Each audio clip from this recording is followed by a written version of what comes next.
homens e mulheres têm comportamentos diferentes? Por que uma criança aprende rápido a falar uma língua complicada, mas tem que estudar para aprender matemática?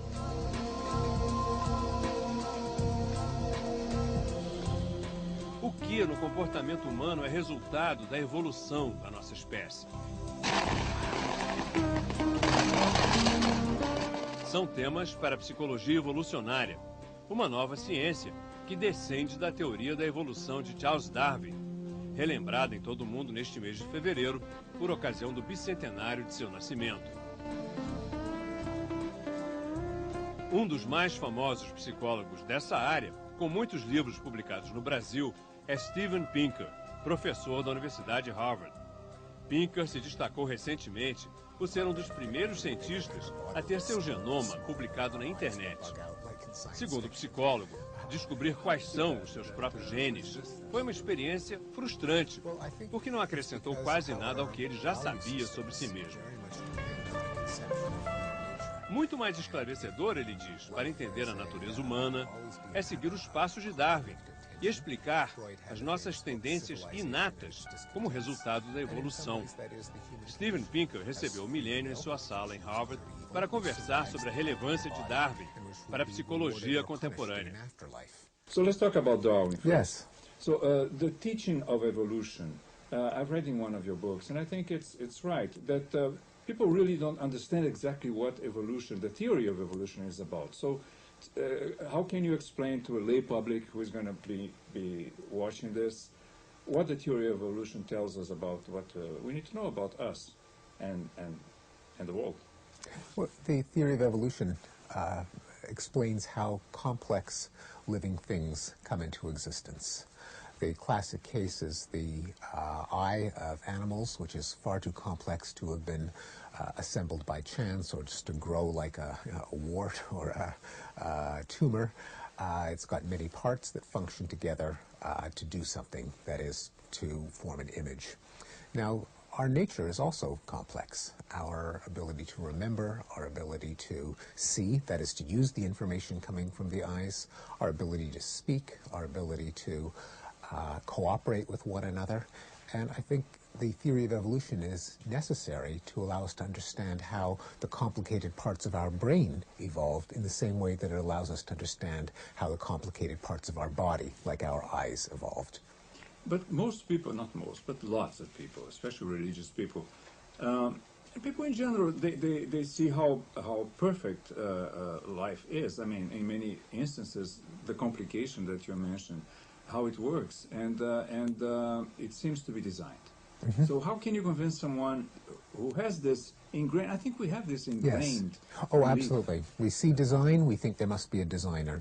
And the crucial contribution of Darwin, why his theory has sometimes been called the best idea that anyone ever had, is that it explains the appearance of design without a designer. And how do you convince someone that, well, first you have to explain how the theory works. It begins with a replicator, that is some piece of matter that has an ability to make a copy of itself. Once you have that, well, you have copies that make copies that make copies that make copies. They will eventually overtake the Earth unless there is competition for the materials to make the copies and the energy to power the replication. Now, we all know that no copying process is perfect. You copy something, you make a copy and a copy and a copy. There'll be errors. Some of the errors will make it harder for the system to make copies. Some will make it easier by chance. The ones that make it easier will naturally, just if you do the mathematics, out-reproduce the others. When that happens over and over again, the whole population will look as if it had been designed for replication, but in fact, you're just seeing an accumulation of copying errors that did lead to successful replication. So that's the explanation in a nutshell, as we say. And one can see it in computer simulations. It often it goes against our intuitions that a brute, dumb, mechanical process like natural selection could give rise to complexity.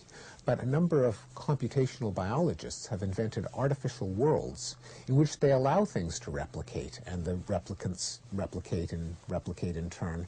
And you get for example, artificial organisms that swim and fly and walk. You get eyes developing from just layers of tissue.